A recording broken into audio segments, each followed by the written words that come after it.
Welcome back to another episode of History Quest. This week we're going to travel down to the Gopher Campfire Wildlife Sanctuary in the heart of Hutchinson, Minnesota. We're going to check out some deer, going to check out some there's probably no bear, but we're going to check out some ducks and some geese, and hopefully we'll see a turkey. But I don't know, I've got this funny feeling that they're not going to be out today. They're going to be in people's yards eating.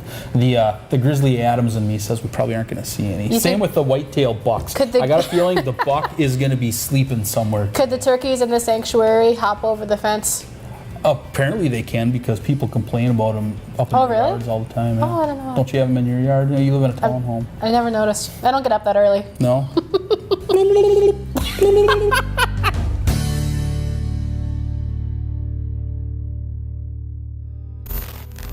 The snow was falling hard, piling on the ground and covering the last remnants of a summer's lawn.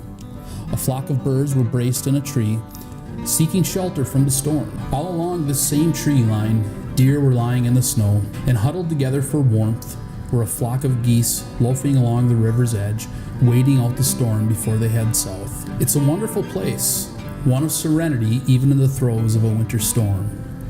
To the onlooker, a handmade sign reads, Gopher Campfire Conservation Club. This is a scene frozen in time, one that was played out on canvas and painted none other than Minnesota's Dean of Wildlife, Les Kuba.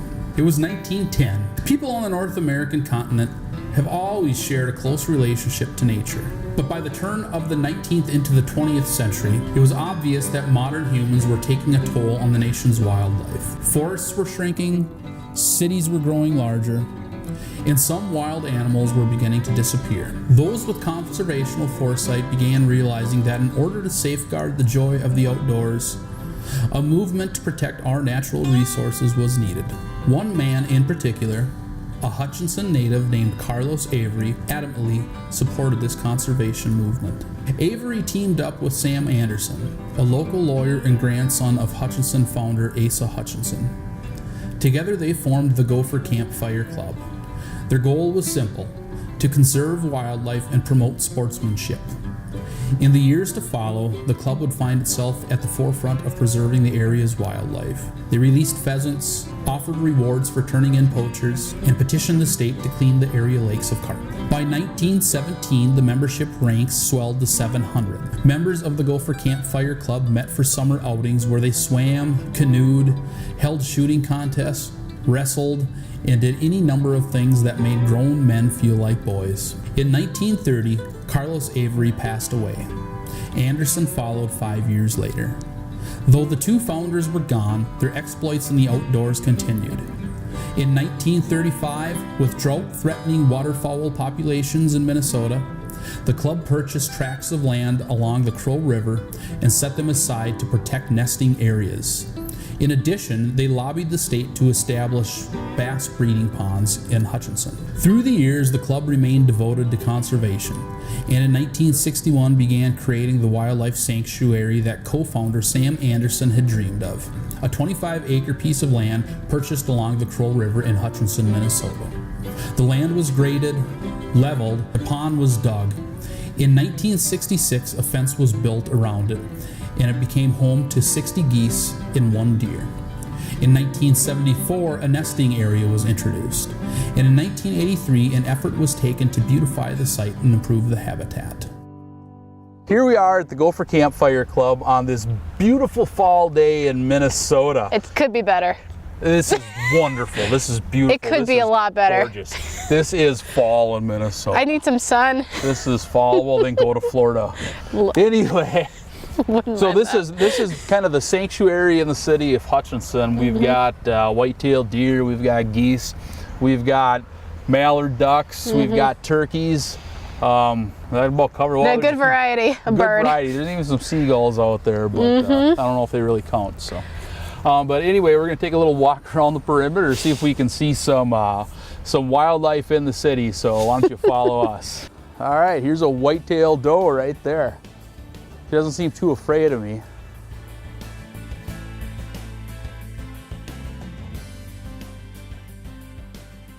Here is the Irv Burrich Environmental Center, a place where you can kind of get some facts on some of the animals that are here at the Gopher Campfire Club. We've got some We got mallards, we've got white-tailed deer, we have got the wild turkey, where I hear everybody in Hutchinson just loves these wild turkeys, and we've got the Canadian honkers. Interesting thing about the Canadian geese is really up until 20 years ago, they were almost non-existent in Minnesota. It was actually really something to see a goose, especially in central Minnesota. They've kind of, the population for some reason has kind of just really come back in the last couple of decades, and now we have more geese in Minnesota than we've ever had. So it's kind of an interesting fact on the geese. 50, 60 years ago, to see a deer in central or south central Minnesota was a really big event. If deer would come out on a field, you would actually see families in their station wagons parked there watching the deer come out on the field. Deer too have really come back through conservation, through efforts from the DNR. Now we have, white-tailed deer is one of the biggest game animals in Minnesota. What happened to them was when the settlers came in, there was quite a few deer in the state, and just, through subsistence living and overhunting and the predators, wolves, coyotes, all of that being in the area, the deer just kind of disappeared. And it's kind of an interesting story because at one time you had many prey animals predator animals in Minnesota. You had lots of wolves, you had lots of coyotes, but you also had lots of prey animals in Minnesota. You had buffalo, there was a lot of elk in Minnesota, a lot of white-tailed deer in Minnesota. Well, as like the bigger prey animals like the buffalo and the elk started disappearing, along with even some of the fowl like prairie chickens, as soon as they started disappearing, all of these predators that are in Minnesota are kind of, and that's humans included, are kind of concentrating on white-tailed deer. And it got to the point there, there's no seasons, no limits or anything like that. And it got to the point where white-tailed deer were nearly extinct in the central and southern part of the state. The deer season was one day, and it was in northern Minnesota. Eventually, the population started coming back, and like I said, now we have, plenty of white-tailed deer in the state of Minnesota, and like I said, it's one of the biggest big game animals in our state. So, well, should we look at some other stuff? Absolutely. All right, perfect. This is already such a cool park, just speaking from a strictly tourism standpoint. It's so quiet, and you're right by the river, and you see all this wildlife, and it's so pretty to walk through. I'll sometimes go running through the park after work, and you're just look at those two. What are they doing? They're either fighting over food, or they're fighting over one of those hen mallards. One of the two. They could be fighting over hen mallards, because this is actually the time of year where they start picking their mates. They do it kind of as they're moving south, and then once they get south down into the Mississippi Basin down by like Louisiana, they start kind of pairing up, but they'll start doing that earlier on their way down. And so they very well could have been just, basically fighting over a woman. Universal. In case you're wondering, the ones with the green heads are the males, and the ones that are brown are the females. And that's, at least to me, that's kind of interesting, because, humans, it's always the females who look pretty, and the guys just look like guys, right? We wear the bright colors and the jewelry and we're just dudes. But in the animal world, it's the exact opposite. And part of the reason is because, they still have to attract each other. So the male has the colors because the female is the one with the young, and they need to be better camouflaged. So it's just kind of like nature, protecting them by being more drab. That's cool. But yeah, and what's really neat too is the hens, are the matriarchs. They're kind of the leader of the flock. They're the ones who do all the calling. A lot of times they're the ones who are picking the spots, and they're the ones who do the alarm call when they're lookout. Yeah, kind of a lot of times, yeah. Good for them. Yep. And you kind of see too some of the hens, you can tell more so than the drakes, but some of the hens have a little bit of white on the back of their wings. They all have a little white, but some of these have more than others, and those are actually kind of more tame ducks. They've been, interbred with other tame ducks. There's a deer walking towards us. There is a deer walking towards us. Is that the same one we saw earlier? That might be the same one we saw earlier. Should I try and ride it? No?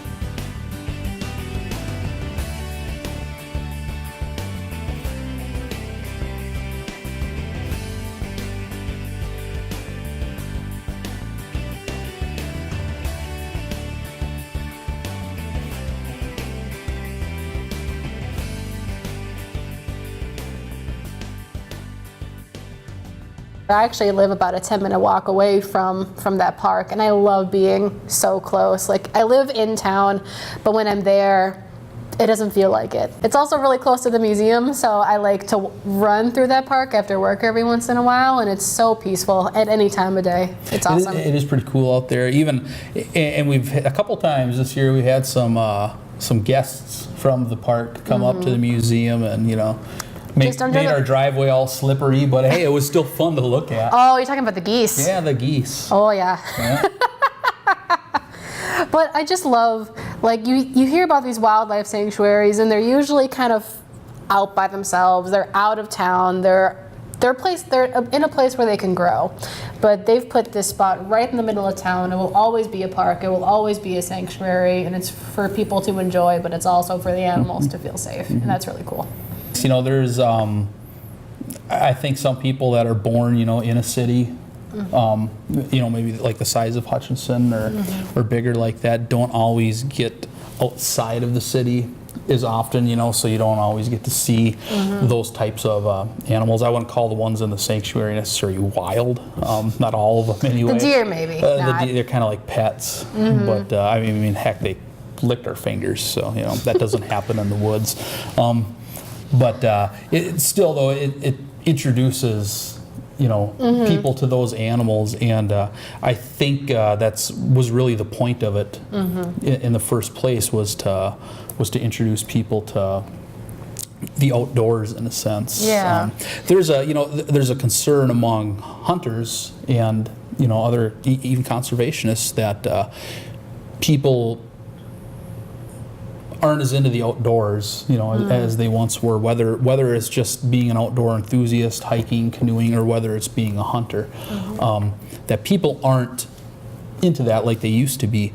And so places like this sanctuary are just a great way to go introduce yourself to the wildlife a little bit. I also like being able to learn about the animals, like those panels we saw there with the information about the deer and the ducks and the turkey. Exactly. Like you see these animals every day, but to me a duck is a duck and a deer is a deer. Right. But being able to learn more about these creatures is really cool. And I think that hits home right on the point. I mean, I've grown up in a really small town in the outdoors my entire life, whereas you grew up, in the metro area. I did.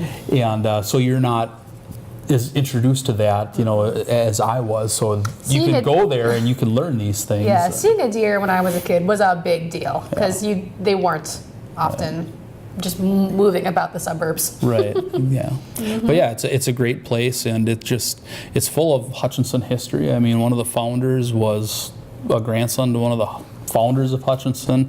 The founders of the conservation was a grandson of Hutchinson. Asa Hutchinson. Got it. And then Les Kuba had a big hand in the club himself, and to no one's surprise. Yeah, we all know who Les Kuba is. So yeah, it's a great Cool place. guy. Great place. At the turn of the century, the people who let's call them stewards of the land, from the generation before, were very much subsistence living minded. So there wasn't a lot of conservation. Nope. So you come into the 20th century, into the early 1900s, and with these people, they're still alive, but they're still kind of in this mindset of survival, because you have to remember their parents, their grandparents, great-grandparents, what have you, and even some of these people themselves are immigrants from Europe. And so they had lived a life where you had to subsist, on nature to survive. You take what you need and nothing else. No, you take as much as you can possibly get, because you don't know if you're going to be able to go out and get it tomorrow. That's true. So when it comes to animals, when it comes to hunting for the meat, when it comes to getting wood out of the woods, when it comes to tilling up soil, you quote unquote make hay when the sun shines. You take what you can while you can, because tomorrow you might not be able to get out there and get it. So at the turn of the century, this mindset is still there with a lot of the people who are still kind of your stewards of wildlife. So the people like Avery and Anderson, they're seeing this, that we need to change this. We need to do something different, because the outdoors was such a big, for these guys, and even this generation before, the outdoors was such a big part of their lives that they wanted to preserve some of it for future generations. And, Which the future generations appreciate. Right. By the way. And, you know, the interesting fact is these guys were hunters. Oh, yeah. And a lot of people don't realize it, but the majority of your hunters are the biggest conservation-minded people out there because they want the habitat, they want the animals, you know, to be there for them, to be there for their kids, for their grandkids, and so on. So they are absolutely conservationists, just like Avery and Anderson, who were big hunters at the time. But so I would say they definitely succeeded in their goal. I mean, because you come through Hutchinson and, you know, just getting on the outskirts of town, and I mean, there's a lot of wildlife around here, and it's great to see. It's so great, especially you get a break from the corn and the beans. You just get some woods, and it feels once good. Once in a while. There are a lot of corn and beans in Minnesota. Yes, there are. But there's also a lot of woods, and a lot of forests, and a lot of parks, and a lot of people to thank for that. Well, thank you everybody for watching again this month. Join us next month for another fun and exciting episode of History Quest. Are we going to stay inside this time? Never. No. I can't wait till it gets really cold outside. Maybe we'll have a snowmobiling show. You know, something like that. Yeah. Something like that. All right. Well, anyway, just a heads up, the museum, we are right in the middle of our HVAC and window installation right now. We have got construction workers around there working hard, including myself. I'm the hardest working guy at the museum. You're the only guy working at the museum. Also the funniest and the smartest and the best looking guy at the museum. But anyway, right now, we're closed from October 23rd to November 5th, but you might want to just check our website for any updates. And feel free to call or email if you have any questions. Yep. But we should be back up and running right around December time. We should be back to full capacity. New windows, new heating system. New heating system, new paint. I'm gonna paint the walls. Yeah, it's gonna be great. Yep, gonna be great. Gonna paint my office. Yep. And some other spaces. Yeah, like my office. Are you gonna give tours of your office? Show off the new paint? Well, it depends on who it is. Oh, okay. Yeah. We'll have to wait and see. Get on the list. Get on the list. Sign up today. See you next month.